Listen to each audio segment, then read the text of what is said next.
Hello, welcome to Pathways to Peace Symposium. We are on about our 6th or 7th speaker now, which is pretty cool. It's going smoothly, and I'm happy to say.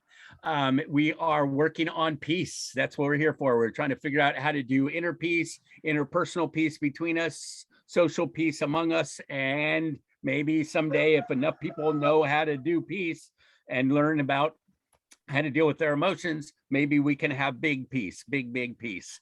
That's the theory. Hard to prove, but we're going to give it a shot. So on that note, we are going to, our next guest is John, and he is in Nigeria, and he is going to be sharing some cool stuff with us. And I have an intro slide, which I am trying to pull up as we speak. Give me just a second. It's not showing, so darn, just a second. There it is. Okay, let me try one more time. Hang on. Very annoying when people do this to me, but I am doing it now. There we go. There he is. Is that it? Can you see it? Melissa, can you see? Shake your head. You see Big John on there. There he is. Who is this guy anyway? Who is this guy? This is John. He's an EQ expert, and he's written some books on it, and he's one of the better EQers that I know. He's a therapist and a coach and a speaker and a business consultant, etc. And he's great, knows this stuff and looks good, sounds good, that kind of thing. So he's got it going on. And I've been very impressed with John. We've gotten to be friends, and we've done some things. I've been on his show, and he is now here to talk to us about how we can get from EQ to peace. So I'm going to stop sharing and take it away, Big John. Okay. Hey, Matt, thank you for having me. It's a pleasure to be with you. Like Matt has introduced, my name is John. I help people leverage the power of emotional intelligence to maximize potential and reach peak performance. I do this through speaking, I do this through coaching, I do this through training, I do this through corporate and individual consultations. And Matt is a great friend of mine. We've been talking for quite about a year now. It's been amazing knowing you. And I want to say thank you for putting this together. All right. I think this is an amazing idea. I don't know how you were able to pull it up, gather over 20 people, experts to come talk. It is amazing. And I hope that this resource can be put together and kept somewhere so that people can access it and maximize the value that you have been able to bring together. So I say, well done, well done. Okay, I have a very short time, and I don't intend to go overboard. I just want to narrow on the things that I think that are important as regards improving peace in the world. And I am speaking from the angle of empathy, right? Empathy is a component of emotional intelligence, all right, that helps us to connect with people, that helps us to build rapport, that helps us to collaborate, that helps us to grow, all right? And I strongly believe that if the world is going to be a better place, like we all want it to be, then we must leverage empathy. This is very, very powerful. We're all aware about what is going on in the world today. The Ukraine, Russia, North Korea and South Korea, different countries having these issues of lack of cooperation, lack of understanding, differences, misunderstanding. Some of these things could be solved if we practice empathy. If everyone was able to try to understand the other person instead of just looking at things from where they stand, I believe that the world would definitely be a better place. Now, this is what I have found as an emotional intelligence practitioner. The natural human tendency is to be selfish.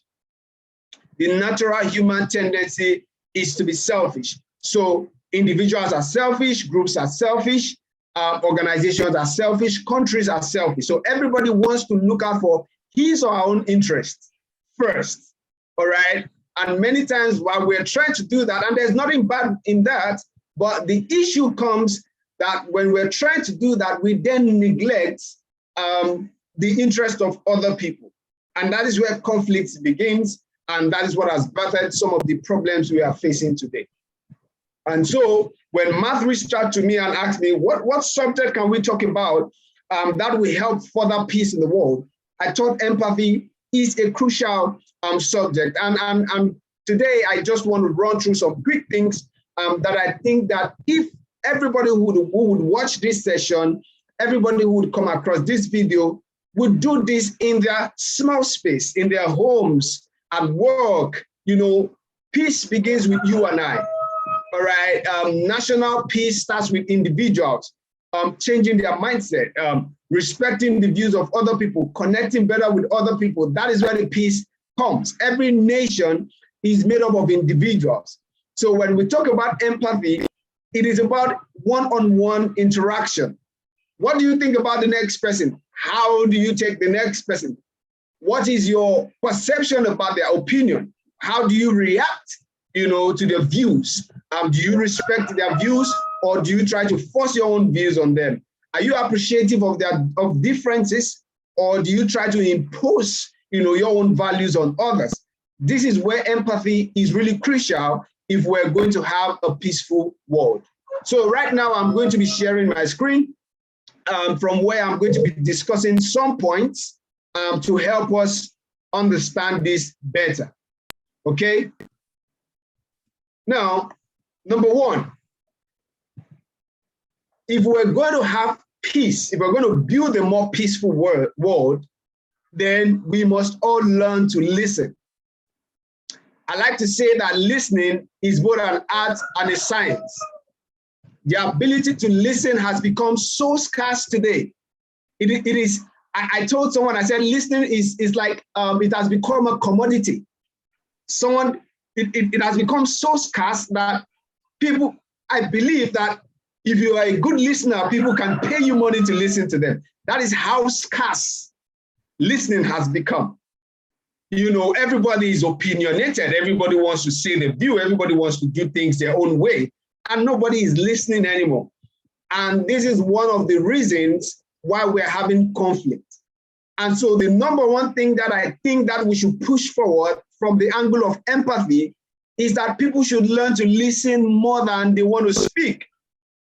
And now you see there are different ways of listening to someone. You could be listening and all you're doing is waiting for the other person to stop speaking so that you can start speaking. And sometimes you're listening and you just want to interrupt the other person. Now, this is how you listen. The best way to listen is to first stop your judgment. Don't judge when you're listening. Listen with an open mind. All right? Do not form any opinion when the other person is speaking. Form an opinion after they have finished speaking and you have processed the information, you have understood it, and then you can begin to articulate your thoughts. Okay? This happens a lot in meetings. All right, we go to meetings and everybody has their opinion. The other person is talking, and instead of you listening to that person, you're just waiting for him or her to stop talking so that you can push your own view. So we need to learn as people in the world to listen without interrupting. Russia needs to listen to Ukraine without interrupting. Ukraine needs to listen to Russia without interrupting. America needs to listen to China without interrupting. China needs to listen to America without interrupting. If we do this, we will have a much more peaceful world. If we do this, we will understand each other better. If we do this, then there will be less conflict. The truth is, as long as human existence remains, there will be conflict.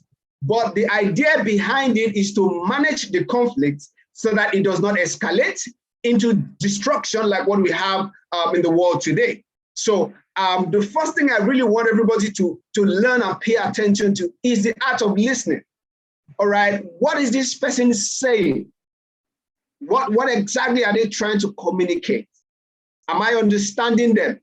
This is very, very crucial. And then the next point I would like to talk about is paying attention to body language and other nonverbal communication. All right. This is very powerful if we're going to exhibit empathy. All right. Empathy is the ability to put yourself in the other person's shoes, the ability to understand their emotions, their thoughts. All right. And if you're going to do this successfully, you must be able to pay attention to the body language. In communication, we say that about 90% of what you understand from what I'm saying right now is not from my words. It's from the way I'm moving my head, my hands, my eyes, my body. That is what is making you understand what I'm saying. So if I stood and make no movement and I keep talking, your understanding will reduce. Thus the need for me to move my body when I understand. So when I speak. So what that means is this. If you're going to understand a person, you must listen to what they are not saying. I will say that again. You don't listen to just what is being said. You also listen to what is not being said. And that is the body language, the non-verbal communication, and the sitting posture. How are they moving their arms? All right. For example, according to psychology, when a person leans forward, the person is listening to you. The person is interested.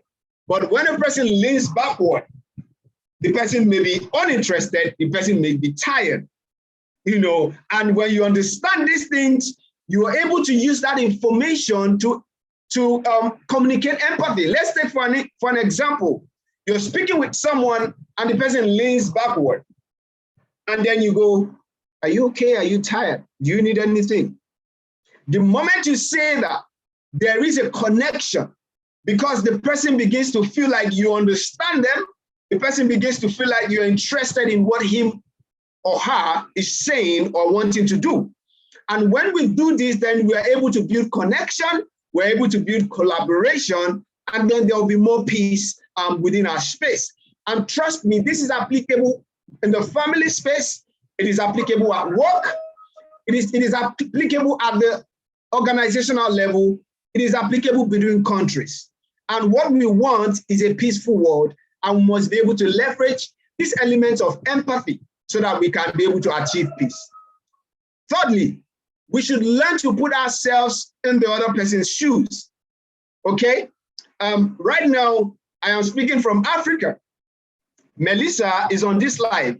Melissa may not be able to get, my accent may be different from yours, slightly, okay? Because we're from two different parts of the world. So what does Melissa do? Melissa tries to say, oh, the reason it sounds like that is because of his cultural tone, for an example. And Melissa tries to put herself in my shoes, and then that way she begins to understand me better. You know why? Then she begins to listen intentionally with the intent to understand and not with the intent to judge, okay? And that will help to build connection, that will help to build collaboration, that will help to build peace if we're going to work together. Okay, so it is important that we move from where we are to where the other person is. What are they feeling? What is going on in their mind? What do they want from this interaction? When we ask this kind of questions, it helps us to build connection, and it helps the other person to feel like they matter. There's a saying that people don't care how much you know until they know how much you care. All right. So when people feel that you care about them, then they are open to you. Okay. They want to listen to you. They want to work with you. They want to connect with you. They want to relate with you. They come to you and they ask questions. They want you to help them solve their problems. So I believe that as experts, for example, if we're big on on empathy, I feel we will make more money. Because when people feel like that you are empathetic, they come to you. They say, I would like to work with you. I like the way you listen to me. I like the way you understand me. All right. Now, another point I would like to talk about is the ability to ask open-ended questions. That is one way to leverage empathy. Open-ended questions. Let me give an example. If you give someone a meal, let's say someone visited your house or you went for a party and you gave someone a meal and you asked the person, was the food tasty? The answer you would get is a yes or a no, right? However, if you rephrase that question and you say, what do you think about the food? All right. That way you have given the person the opportunity to say more, to express themselves more, and that way you get more information that will build conversation, all right? That will build connection, that will build rapport, okay? So the ability to ask open-ended questions like, how are you feeling? All right, how are you feeling? When you ask the person, how are you feeling? And the person says, oh, I feel a bit stressed. Oh, really? Why is that? Now, when we do this, people begin to feel comfortable around us. All right. If they had some kind of notion or some kind of aggression or some kind of resentment, when we're able to ask open-ended questions, then they're able to express themselves. We are able to understand them, and then we're able to help them. The goal of empathy is to help the other person feel better. The goal of empathy is to help the other person feel better. You can help them through the words that you say. You can help them through listening to them. You can help them through actually helping them solve the problem. Okay, so empathy is an action-oriented skill. I will say that again. Empathy is an action-oriented skill. The purpose of empathy is to take action, action to care, action to try solve the problem, action to make the person feel better. All right. Sometimes it could be a hug. Sometimes it could be a phone call. All right. Empathy is expressed in different ways. Okay. And now another point I would like to speak on is the ability to seek to understand even when you don't agree. Okay. This is another skill. It is a skill, and I promise you, it is so powerful that it could break the defense of whoever you're talking to. The truth is, math has a different value from myself. Melissa has a different value. Let me see if there's somebody else I could mention their name on this slide. Adeline has a different value. All right, and so sometimes we may not agree. That is the truth. We may not agree. There may be something I've said in this session that somebody does not fully agree. But what do you do when you don't agree? You seek to understand. You seek to understand, even when you don't agree. This is what happens. When you seek to understand, even when you don't agree, there is a less likelihood for aggression. Because then you're calm, you are not aggressive, you're not trying to, oh, I think you're wrong. No, you're taking your time and you're trying to understand that person, even when you don't agree with what they're saying. So I think this is very powerful if we're going to improve our empathy and if we're going to change the world. Because the truth is this, we are from different places. My skin is different from Matt's skin is different from Melissa's skin. And the way our skins are different is the same way our minds and our thinking are different. And now we are at a symposium where we have to work together. Okay, so the world is becoming a small place. We all have to work together. And if we work together, we must learn to seek to understand people, even when we don't agree with them. And then finally, the ability to find common grounds. I think this will largely promote peace in the world. Many times, we always focus on the places where we disagree, the areas where we disagree. But there are areas where we agree. For instance, everybody on this slide agree on emotional intelligence. So through emotional intelligence subject, I can connect easily with Melissa, I connect easily with Math, and then we are able to do stuff together. So I feel like when people come together, we need to learn to identify our common interests as a world, as a people. All right, common interest. Peace is a common interest. Peace is a common interest. Everybody wants peace. And so if we identify peace as a common interest and we all focus on trying to achieve peace, then the world will be a better place. So it is important that we begin to focus on the things that join us together, rather than focus on the things that separate us as human beings. All right. If we're going to have peace in the world, we must focus on the things that bring us together more than the things that set us apart. Thank you very much. I would like to stop here for today.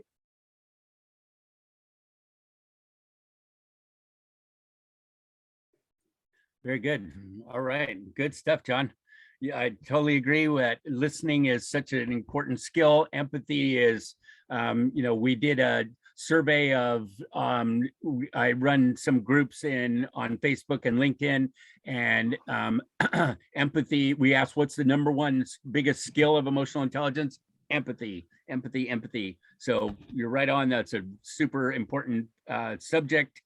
You're also, I agree that some of the countries are not having empathy for each other because we're kind of self-centered and all that and not listening to people.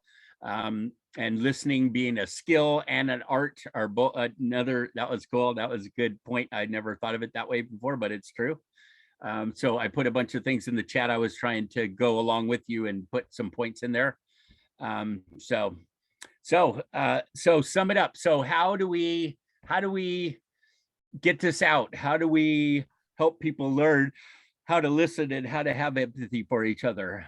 Any okay? Thoughts on that?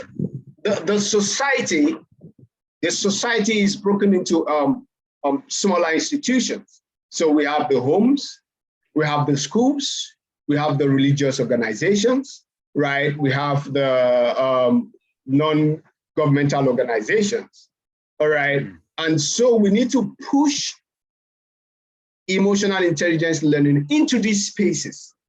That way it then goes round, all right, and becomes big. So we have to go into the smaller spaces, like the schools, all right? And then when we go to the schools, we speak to the teachers, we speak to the students, we go to the religious organizations, we speak to the people there, and we let them understand that if we're going to achieve peace, then everybody needs to leverage emotional intelligence. Everybody needs to leverage empathy. Everybody needs to listen to each other if we're going to achieve this. So that is one thing I think we need to do. It has to become, then number two, it has to become a global conversation. So at the level of the United Nations, at the level of the, all the global organizations, it has to become a subject, that they have conferences around, that they have like this symposium. There should be a global symposium on peace and how we can leverage emotional intelligence to achieve peace in the world. So if we do that at the big stage through the large organizations, and then we go to the smaller spaces through the families. For those of us who are coaches, we coach individuals, and individuals are members of families. So we need to remind them that if they learn emotional intelligence and they apply it at home, they are contributing their own quota to world peace. I hope I make sense. So it starts in those small spaces, and I think that will help us. Thank you very much. Yeah, we start small and realize that that's what the talk right before yours was. Bill was saying that we can make a very small effect and it can have a huge effect as it grows out and or trickles down, whatever you want to call it, but it's out we go. So yeah, agree. I also liked your concept on what'd you say, listen to, wait. I like also empathy is action-oriented skill. That's pretty cool. I never thought of that before. And what did you say about understanding even if you don't agree. So the way one of the speakers that's coming on in a little while is my mentor that I've learned so much from, and he says we can accept without agreement. We can have acceptance without agreement, which is basically what you're saying. And so, yeah, so we can listen to people, we can hear them, we could say, yeah, I understand that's cool from your point of view. I don't agree, but that's okay. That's okay. You can have respect for them, right? So cool. Did you want to say something else about that? Yes, I think that is very powerful. All right. I think it is very powerful. I think it's not the easiest thing to do. All right. Yeah. To be sincere. But it is not the easiest thing to do, but it is very powerful if we're going to, I don't think there's any human being who wants a chaotic space. Okay, so I feel like the price for peace is worth it. If I try to understand you is going to help us to work together better, then it's worth every sacrifice. It's worth me momentarily suspending my opinion and my views and my disagreement just to understand what you're trying to communicate. And let me say this, sometimes when we listen, when we try to understand people, we may just get an information that helps us to challenge certain beliefs that we have that may not be absolute. Yeah. Yeah. So if you're open. Yeah. So that is something also right there that I think can be of use. Thank you. Yeah, I agree. Very definitely. All right. Yep. And like you said, it's a lot of this stuff is very simple, right? Keep your mouth shut and listen. Shut up and listen. I call it shut up and listen, right? It's very simple, right? Not so easy sometimes. Not so easy. I want to talk so bad, and I want to give my opinion and tell you how I disagree and all that stuff. It's so bad. And so, and a lot of emotional intelligence is like that. It's really simple. If you're really sad, let yourself cry and you'll feel better. Super simple, right? Not so easy, right? Dealing with our emotions, not so easy. It's simple, but wow. Anyway, so beautiful. Well done, John. Thank you. It's middle of the night there, isn't it? I think it's late for you. I appreciate you being here. Go ahead. You're muted. It's about 7 p.m. here. 7 p.m. About 7 p.m. Okay. All right. Good. All right. Well, again, thank you. Came across very clear. I appreciate your message. You had a very good message on empathy. Like I said, is one of the most important things, and it was beautifully done. So thank you. And we will. Thank you so much. We'll try to be more peaceful because of it. All right. Take care. I'm going to stop the recording. Bye.